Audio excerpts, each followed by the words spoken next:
Hello friends, welcome to our channel GK కొర తెలుగు. ఈ వీడియోలో అయితే మనం ముఖ్యంగా మోడర్న్ ఇండియన్ హిస్టరీకి సంబంధించి కొన్ని క్వశ్చన్స్, స్టాటిక్ జీకేకి సంబంధించి కూడా ఇంపార్టెంట్ అయినటువంటి క్వశ్చన్స్ డిస్కస్ చేద్దాం. ప్రీవియస్ ఇయర్ క్వశ్చన్ పేపర్స్లో యాజ్ ఇట్ ఈస్ సేమ్ ఇయర్లో కూడా కాన్సెప్ట్తో క్వశ్చన్ కూడా యాజ్ ఇట్ ఈస్గా రిపీట్ అయినటువంటి క్వశ్చన్స్ అనమాట. సో ఎవరైతే వీడియోని చూస్తున్నారో ప్లీజ్ ఒక చిన్న లైక్ చేయడానికి ట్రై చేయండి. ఎవరైనా మొదటిసారి చూసే వాళ్ళు ఉంటే ఈ వీడియోని మన జీకే కొర తెలుగు ఛానల్ని సబ్స్క్రైబ్ చేసుకోండి. ఫస్ట్ క్వశ్చన్ చూడండి. క్రింది వారిలో సర్వెంట్స్ ఆఫ్ ఇండియా సొసైటీ వ్యవస్థాపకుడు ఎవరు? Who among the following founder the servants of India?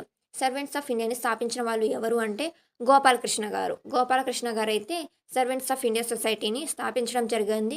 ముఖ్యంగా 1905 సంవత్సరంలో స్థాపించారనమాట. పూణేలో 1905 సంవత్సరంలో స్థాపించడం జరిగింది. అంతేకాకుండా గోపాలకృష్ణ గారు ముఖ్యంగా మితవాద సభ్యుడు. ఈయన మహాత్మా గాంధీ గారికి కూడా మహాత్మా గాంధీ గారికి రాజకీయ గురువు అనమాట. క్వశ్చన్ చూడండి. మాతృభాష పత్రికల చట్టం ఏ సంవత్సరంలో ఆమోదించబడింది? In which year was the vernacular press act passed? ఈ వెనిక్యులర్ ప్రెస్ యాక్ట్ మీద క్వశ్చన్స్ అనేవి వస్తూ ఉంటాయి అనమాట ఎక్కువగా. సో ఆన్సర్ వచ్చేసి ఇక్కడ ఇయర్ అడిగాడు కదా మనల్ని, 1878 అనమాట. 1878 సంవత్సరంలో భారతదేశానికి లార్డ్ లిట్టన్ అయితే వైస్రాయ్గా ఉన్నారు. ఆ సమయంలో ఈ వెనక్యులర్ ప్రెస్ యాక్ట్ అనేది అమల్లోకి వచ్చింది. అసలు ఎందుకు ఈ యాక్ట్ అనేది తీసుకొచ్చారు అని అంటే, అప్పుడు మనల్ని పరిపాలించేది బ్రిటిష్ వాళ్ళు కదా, వాళ్ళ యొక్క ప్రభుత్వంపై మన భారతదేశంలో ఉన్న భాషా పత్రికలు విమర్శించకూడదు, పత్రికల్లో విమర్శించి రాయకూడదు అనేటువంటి చట్టం అనమాట. అప్పట్లో టెక్నాలజీ లేదు కదా, ఏ ఇన్ఫర్మేషన్ అన్నా కానీ ఈ వారపత్రికల్లోనే, ఈ మ్యాగజైన్స్లోనే పాస్ అయ్యేది. సో అటువంటి ఆటల్లో విమర్శ మీద, వాళ్ళ యొక్క ప్రభుత్వం మీద ఎటువంటి నెగిటివిటీ అనేది లేకుండా రాయాలి అన్న దాన్ని అయితే తీసుకొచ్చారనమాట. నెక్స్ట్ క్వశ్చన్ చూడండి. జలియన్ వాల్ బాగ్ మరణకాండం జరిగిన సమయంలో భారతదేశ వైస్రాయ్ ఎవరు? ఈ జలియన్ వాలా బాగ్ మరణకాండం అనే టాపిక్ చాలా ఇంపార్టెంట్. ఖచ్చితంగా ఏదో ఒక సెట్లో ఈ టాపిక్ని టచ్ చేస్తూ అయితే క్వశ్చన్స్ అనేవి ఇస్తాడనమాట. ఇక్కడ మనల్ని ఏమడుగుతున్నాడో, ఆ సమయంలో భారతదేశ వైస్రాయ్ ఎవరు? సో ఆన్సర్ వచ్చేసి ఏంటంటే లార్డ్ చేమ్స్ఫోర్డ్ అనే వ్యక్తి భారతదేశ వైస్రాయ్గా ఉన్నారు ఆ సమయంలో.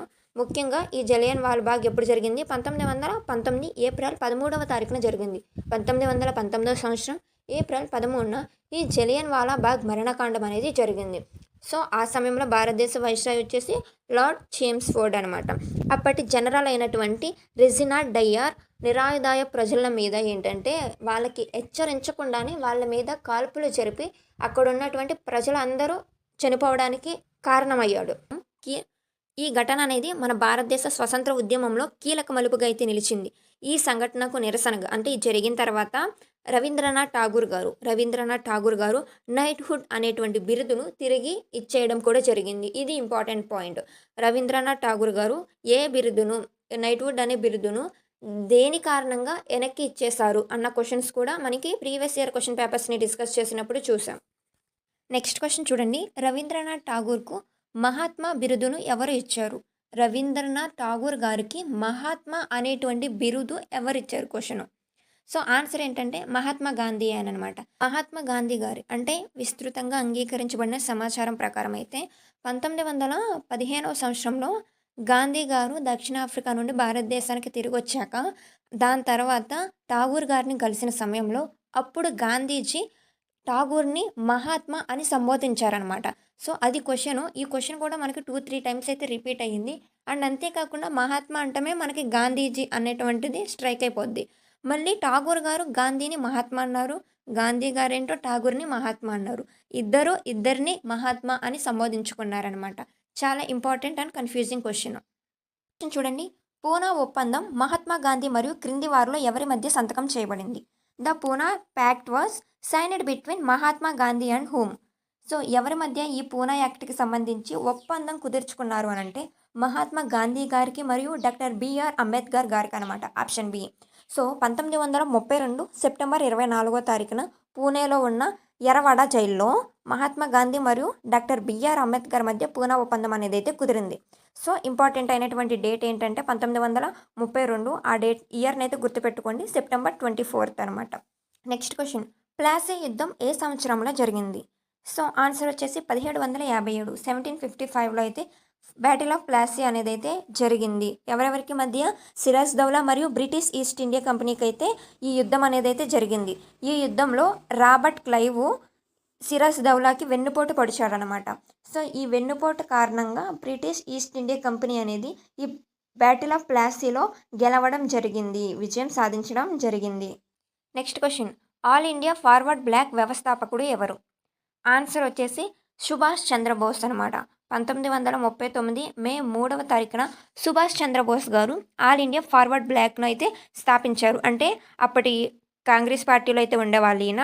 ఆ పదవికైతే రాజీనామా చేసి అధ్యక్ష పదవికి రాజీనామా చేసి వాద శక్తులను ఏకం చేయడానికైతే ఈయన forward bloc, all India forward bloc అనేటువంటి ఒక పార్టీని ఏర్పాటు చేశారు.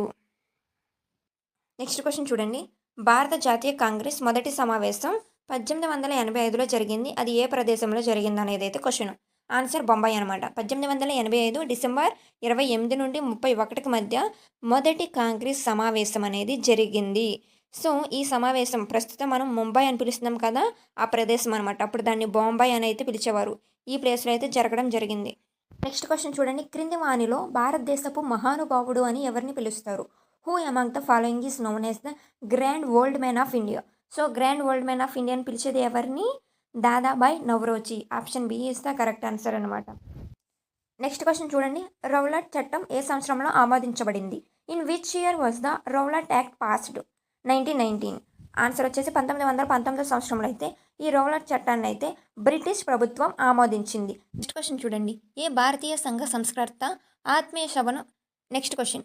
ఏ భారతీయ సంఘ సంస్కర్త ఆత్మీయ సభను స్థాపించారు? Which Indian social reformer founded the ఆత్మీయ సభ? ఆన్సర్ వచ్చేసి ఆప్షన్ ఏ అనమాట.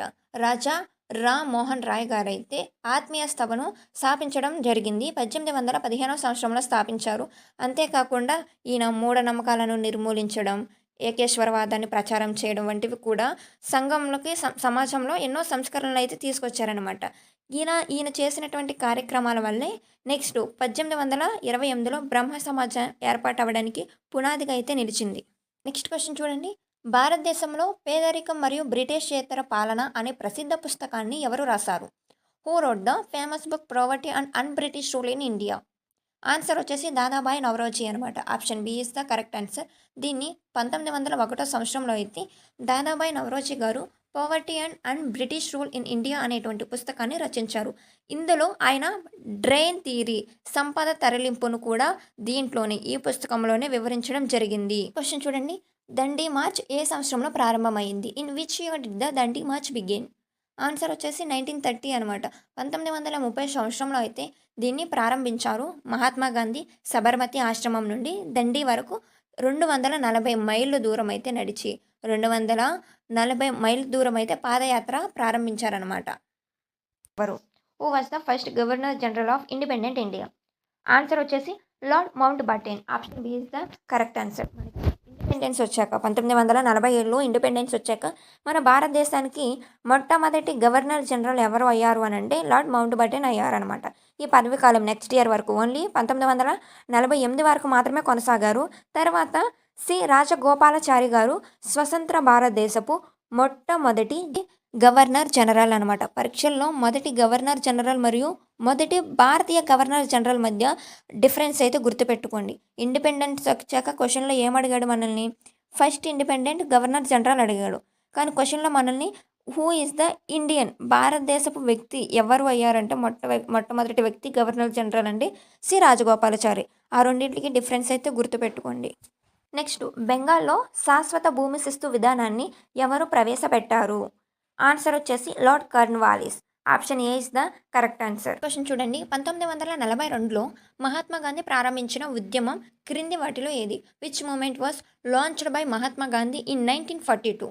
ఆన్సర్ వచ్చేసి క్విట్ ఇండియా ఉద్యమం అనమాట. ఇది ఆగస్టు 8వ తారీఖున ఆగస్టు 8, 1942లో అయితే ముంబైలో అయితే ప్రారంభం అయ్యింది. నెక్స్ట్, క్రింది వారిలో మహాత్మా గాంధీ రాజకీయ గురువు ఎవరు? గోపాలకృష్ణ గారు. ఫస్ట్ క్వశ్చన్లో మీకు ఎక్స్ప్లెనేషన్లో కూడా దీని గురించి మాట్లాడాం కదా. దీనికి సంబంధించి కూడా క్వశ్చన్స్ అంటే టాపిక్కి సంబంధించి ఒక వ్యక్తి గురించి చదువుతున్నామంటే ఆ వ్యక్తికి సంబంధించి అన్ని ఇంపార్టెంట్ పాయింట్స్ ఒక్కసారి కలెక్ట్ చేసేసుకుంటే వాళ్ళ గురించి ఏ క్వశ్చన్ వచ్చినా కానీ కరెక్ట్గా ఆన్సర్ చేయగలుగుతాం మనం. నెక్స్ట్ క్వశ్చన్ చూడండి. భారతదేశంలోని ఏ భాగంలో రైత్వారీ విధానం ప్రవేశపెట్టబడింది? రైత్వారీ సిస్టమ్ ఏ పార్ట్లో అయితే ఇంట్రడ్యూస్ చేస్తారన్నది క్వశ్చన్ వచ్చాడు. ప్రాంతం అడిగాడు ఇక్కడ చూడండి. ఆన్సర్ వచ్చేసి ఎక్కడ అంటే మద్రాస్ అండ్ మరియు బాంబే మరియు మద్రాసులో అయితే దీన్ని ప్రవేశపెట్టడం జరిగింది. క్వశ్చన్ చూడండి. లక్నోలో 1857 తిరుగుబాటు నాయకురాలు ఎవరు? Who lead the revolt of 1857 in Lucknow? Answer వచ్చేసి ఆప్షన్ సి అనమాట. బేగం అజ్రాల్ మహల్. ఈ 1857 తొలి స్వతంత్ర సమరంలో లక్నో ప్రాంతంలో బేగం అజ్రాల్ మహల్ అనే వ్యక్తి అయితే ఆవిడైతే నాయకత్వం వహించారనమాట. నెక్స్ట్, స్వదేశీ మరియు బహిష్కరణ ఉద్యమాలు దేనికి ప్రతిస్పందనగా చేపట్టబడ్డాయి? ఆన్సర్ వచ్చేసి బెంగాల్ విభజన, పార్టీషన్ ఆఫ్ బెంగాల్. దీని కారణంగా మనకి స్వదేశీ మూమెంట్ అనేది అయితే దాన్ని జరిగిందనమాట. సో అంతేకాకుండా బాయ్కట్ మూమెంట్ కూడా. Swadeshi and boycott movements were launched in response to the partition of the Bengal. ఇది ఎప్పుడు జరిగింది పార్టీషన్ ఆఫ్ బెంగాల్? ముఖ్యంగా మనకి 1905 సంవత్సరంలో కదా. ఇయర్ కూడా గుర్తుపెట్టుకోవాలి. సో ఇవి ముఖ్యంగా మోడ్రన్ ఇండియన్ హిస్టరీకి సంబంధించి ఒక 20 ఇంపార్టెంట్ అయినటువంటి క్వశ్చన్స్ అనమాట.